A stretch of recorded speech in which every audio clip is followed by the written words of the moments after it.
Hello friends, welcome to నఫ్షిర్ kitchen.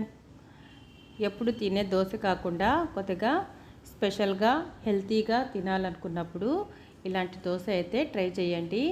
చాలా అంటే చాలా బాగుంటుంది. సింపుల్గా మనం అప్పటికప్పుడే ఈ దోశలు అయితే మనం ప్రిపేర్ చేసేయవచ్చు.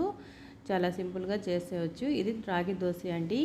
రాగి దోశ హెల్త్కి చాలా మంచిది. వెయిట్ లాస్ కూడా చాలా యూజ్ అవుతుంది. సింపుల్గా ఎలా తయారు చేయాలో చూద్దాం. ముందుగా నేనైతే సర్వింగ్ బౌల్ తీసుకున్నాను. 2 టేబుల్ స్పూన్ వరకు ఆనియన్ తరుగు, 2 టేబుల్ స్పూన్ వరకు క్యారెట్ తరుగు, 2 టేబుల్ స్పూన్ వరకు బీట్రూట్ తరుగు, జీలకర్ర 1 టీ స్పూను, కొత్తిమీర 2 టేబుల్ స్పూన్ వరకు తీసుకున్నాను.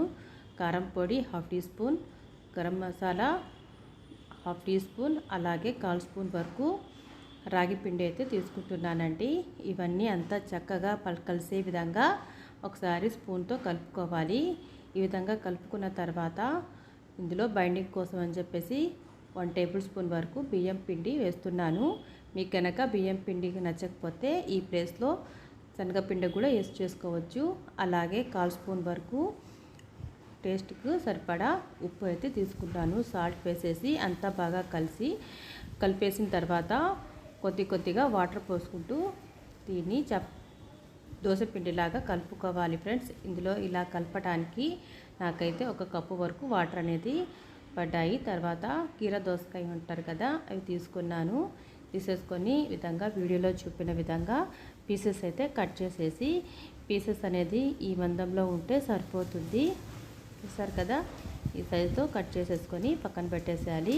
తర్వాత స్టవ్ మీద కడాయి పెట్టేసి 2 టేబుల్ స్పూన్ వరకు ఆయిల్ వేసి ఆయిల్ అంతా బాగా స్ప్రెడ్ అయ్యే విధంగా పాండిలీకి పెట్టేసి ఒక్కొక్కటి చొప్పున ముందుగా కట్ చేసి పెట్టుకున్న కీర దోశను వీడియోలో చూపిన విధంగా సెట్ చేసుకోవాలండి.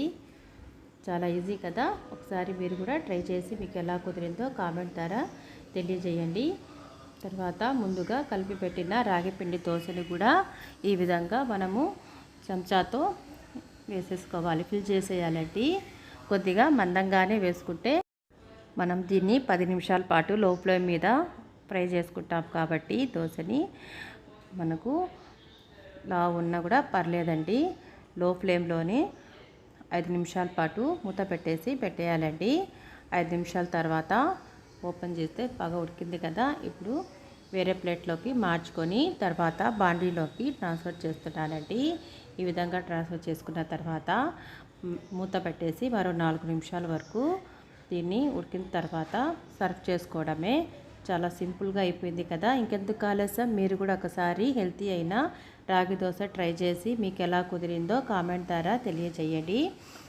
ఈ వీడియో నచ్చినట్లయితే తప్పకుండా లైక్, షేర్, సబ్స్క్రైబ్ చేయండి. పక్కనే ఉన్న బెల్ ఐకాన్ని క్లిక్ చేయండి. ఈ వీడియో చూసినందుకు థ్యాంక్ యూ.